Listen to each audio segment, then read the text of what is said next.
How do I find the APK files that I have downloaded on my Samsung Smart TV? Welcome to our video where we will walk you through how to find the APK files you've downloaded on your Samsung Smart TV. For those who are unsure, APK files are Android package files used to install applications on Android operating systems.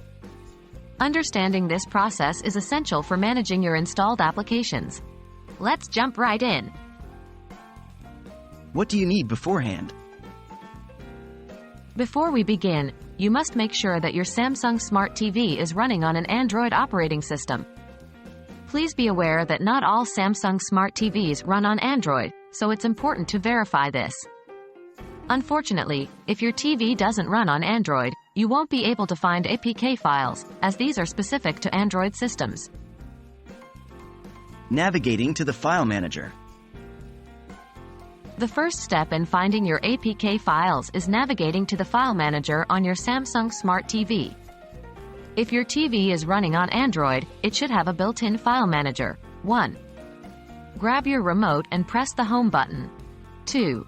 Using the remote's navigation buttons, scroll through the menu options until you find the Apps or Applications menu. 3. Within the Apps menu, find and select the file manager. In some cases, this might be named something like My Files or Files. Locating the APK files. Now, let's find those APK files. 1. Within the file manager, look for the Downloads folder. This is typically where your downloaded APK files are stored. 2. Open the Downloads folder and scroll through until you see files ending with .apk. These are your downloaded APK files. 3. To open or install an APK file, select the desired file and follow the on-screen instructions. Please note, installing APK files from unknown sources may present a risk to your device.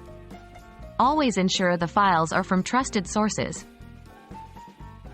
That concludes our guide on how to find downloaded APK files on your Samsung Smart TV. Remember, it's important to know your TV's operating system, as this method only applies to Android-based TVs. We hope this tutorial has been helpful. If you have any more questions, feel free to ask in the comments section below. Thank you for watching.